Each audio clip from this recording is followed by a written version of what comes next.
जैसे हम भगवान के भक्त महापुरुषों को प्रणाम करते हैं, ऐसे हम अपने देश के भक्तों को प्रणाम करते हैं, जो हमारे देश का मंगल सोचे, हमारे देशवासियों का मंगल सोचे। वो हमारा हृदय है।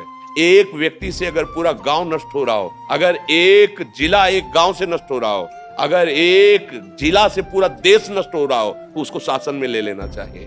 बस आपका चिंतन सही होना चाहिए, धर्मयुक्त होना चाहिए, कोई परास्त नहीं कर सकता। ये तो बाहरी सुरक्षा है। आंतरिक सुरक्षा भगवान की होती है, जिसमें वो दिव्य शक्तियां तुम्हारे साथ रहेंगी कि ये चूक हो जाए तो हो जाए, लेकिन वो चूक करने वाली नहीं। MS बिट्टा जी, आप राधे राधे महाराज जी। श्री हरिवंश, आपके चरणों में कोटि कोटि प्रणाम। हे गुरुदेव, मेरे ऊपर 14 बार हमले हो चुके हैं। महाराज जी, आप आगे लिख रहे हैं कि इन्होंने जब भी प्रभु से कुछ मांगा मातृभूमि के लिए, तो इनका दर्द भी गायब हुआ है, एक शक्ति ने इनको संभाला है। और 20 साल पहले मेहंदीपुर बालाजी महाराज जी से आपने देश के लिए मांगा था, वो इनको मिला भी।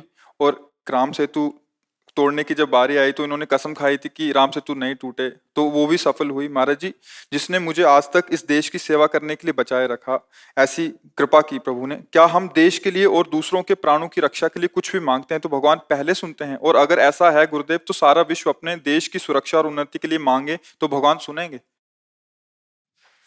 भगवान का एक स्वभाव है, बहुत करुणामय स्वभाव है।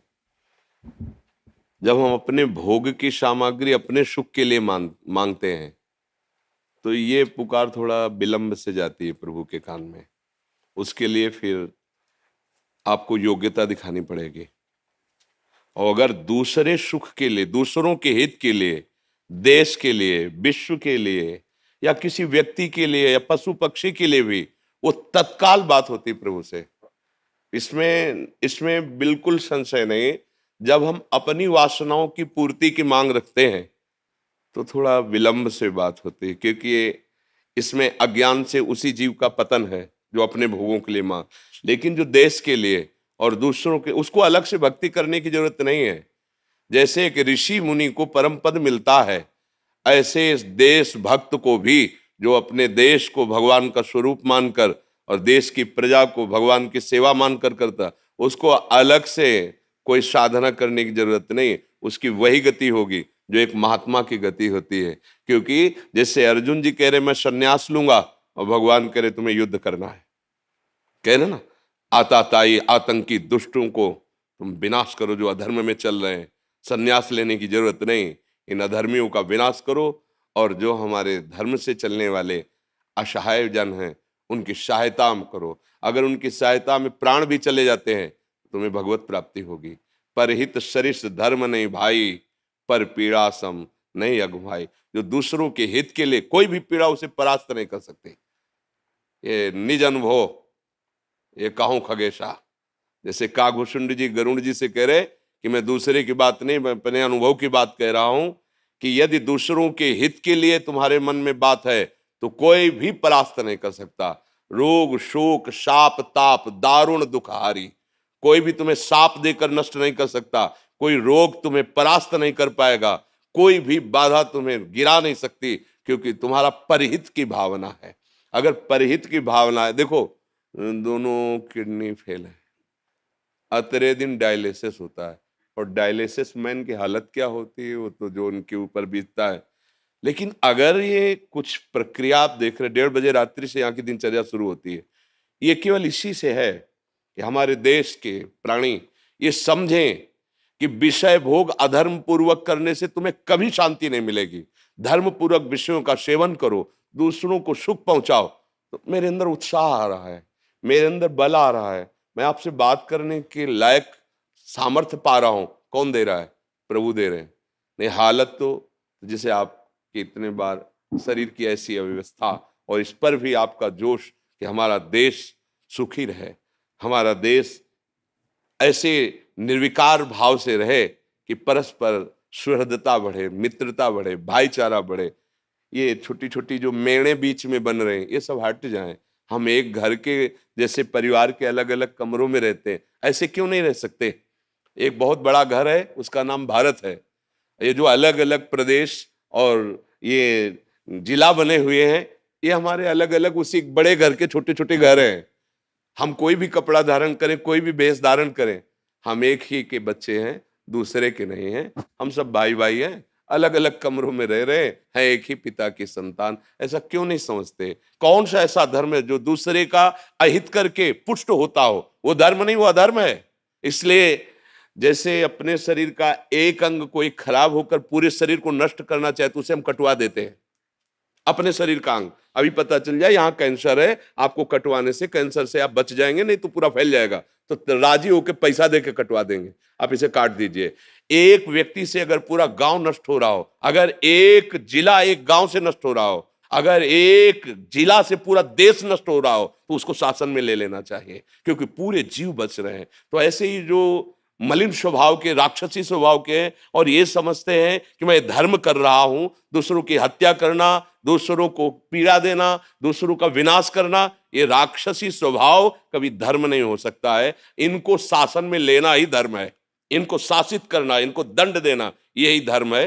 अगर उसकी हिंसा नहीं होगी तो लाखों को मार देगा वो। हम देश और प्रजा और विश्व शांति के लिए ऐसे अधर्मियों पर शासन करें जो अपनी बात को समझते नहीं है, केवल अपनी मनमानी को धर्म मान करके दूसरों की हिंसा, दूसरों को दुख पहुंचाना, दूसरों को विनाश करना, वो कोई भी हो, कहीं का भी हो, किसी भी धर्म का हो। जो पापी होते हैं, हिंसक होते हैं, राक्षसी होते हैं, वो किसी धर्म के नहीं होते।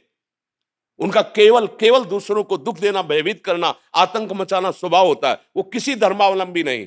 कोई भी आज तक आचार्य, कोई भी महापुरुष ऐसा किसी भी धर्म की रचना नहीं की जिसमें जो असहाय हैं, निर्बल हैं या जो निरपराधी हैं उनका विनाश किया जाए।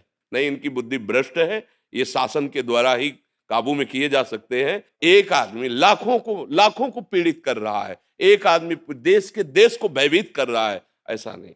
और जो ऐसा सोचता है कि इनका, तो मानते हैं, जैसे आपने कहा कि कई बार अटैक हुआ है, मानते हैं ऐसा हो सकता है, पर वो विधान में ही होगा आपके लिए। आपके अनंत जन्मों के कर्मों का हिसाब नष्ट हो रहा है, ऐसे बाल बांका नहीं हो सकता। ध्यान रखना, धर्म करने से जो पीड़ा प्राप्त होती है, धर्मात्माओं को सदा पीड़ा झेलनी पड़ी। इतिहास साक्षी, आप देख लो, अब गुरुजनों को देख लो, गुरुवाणी में जो वर्णन देखो, गुरुजनों को कैसा अधर्मियों के प्रति और अपने धर्म के प्रति दोनों भाव को देखिए, तो भारी कष्ट को सहते हुए महापुरुषों ने धर्म की रक्षा की है। उनके शरीरों को भी कष्ट दिया गया है और उन शरीरों के कष्ट को सहाय, हंसते हंसते सहाय। तो जैसे आप चल रहे हैं, फिर ये कह दे कि अगर तुम ठीक कर रहे हो तो तुम्हें कष्ट क्यों है?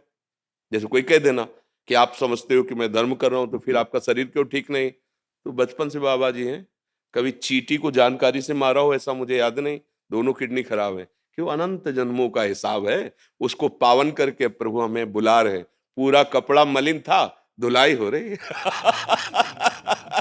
तो ऐसे जैसे धर्मात्मा पुरुष, देश रक्षक पुरुष है, उसके प्रति सोचे ना कि देखो ऐसा, तो ऐसा मत समझो, मालिक वो पद देने जा रहा है उनको जहां तक तुम्हारी दृष्टि भी नहीं पहुंच सकती।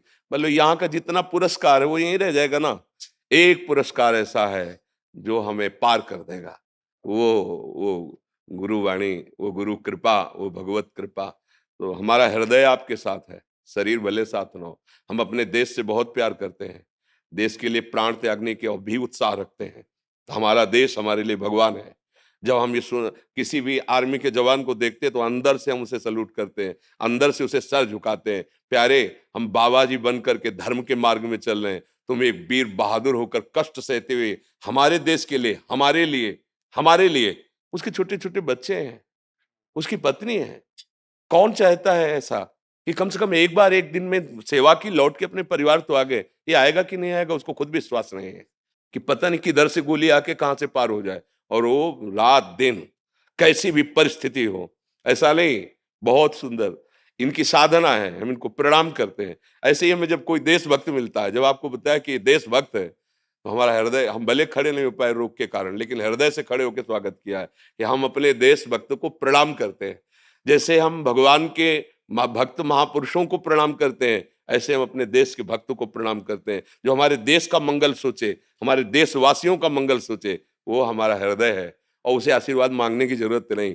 जब कह रहे हैं कि हृदय ही साथ है, तो आशीर्वाद क्या चीज होता है? हृदय ही साथ है। बिल्कुल, आप निर्भय रहिए, निश्चिंत रहिए और निशोक रहिए। और जब तक श्वास है तब तक देश सेवा में।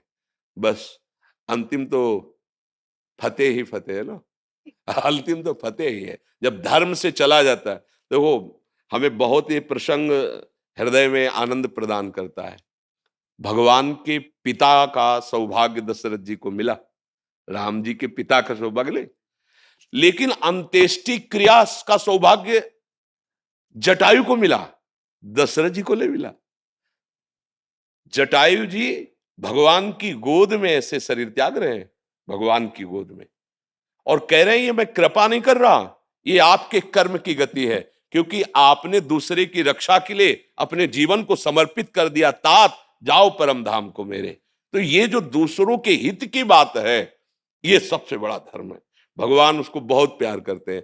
अगर हम तपस्या भी अपने लिए कर रहे हैं ना तो कोई खास बात नहीं है, ध्यान रखना।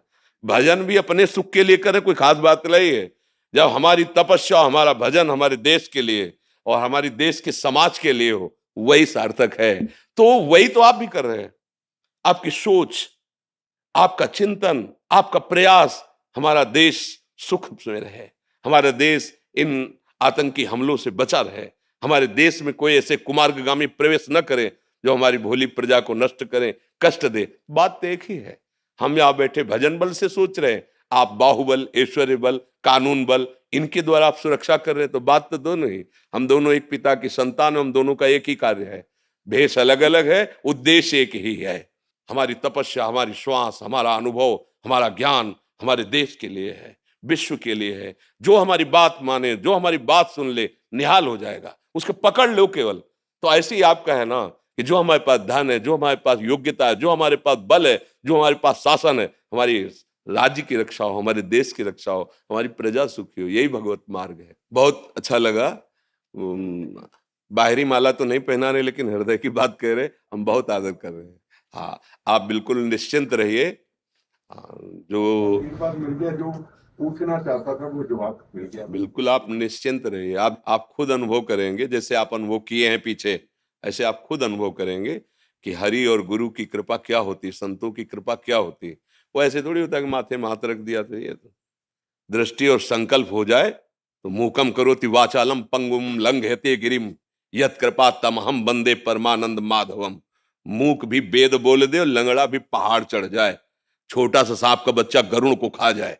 ये कृपा जो है, जो गुरु कृपा, इस कृपा, हाँ, छोटा सा सांप का बच्चा जो 1000 फण वाले को भी एक क्षण में चीर दे, वो गरुड़ जी, और जो गरुड़ को खा जाए छोटा बच्चा, इसे भगवान की कृपा कहते। कुछ दुर्लभ नहीं, बस आपका चिंतन सही होना चाहिए, धर्मयुक्त होना चाहिए, कोई परास्त नहीं कर सकता। ये तो बाहरी सुरक्षा है, आंतरिक सुरक्षा भगवान की होती है, जिसमें वो दिव्य शक्तियां तुम्हारे साथ रहेंगी कि ये चूक हो जाए तो हो जाए, लेकिन वो चूक करने वाली नहीं, क्योंकि पहले से जाने वो क्या सोच के आ रहा है।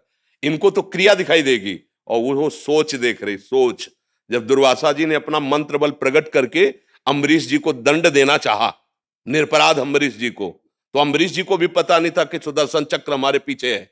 तत्काल सुदर्शन चक्र प्रकट हुआ, कृत्या को नष्ट किया और दुर्वासा को त्रिभुवन में दौड़ाया, क्योंकि वो भी तपस्वी थे ना।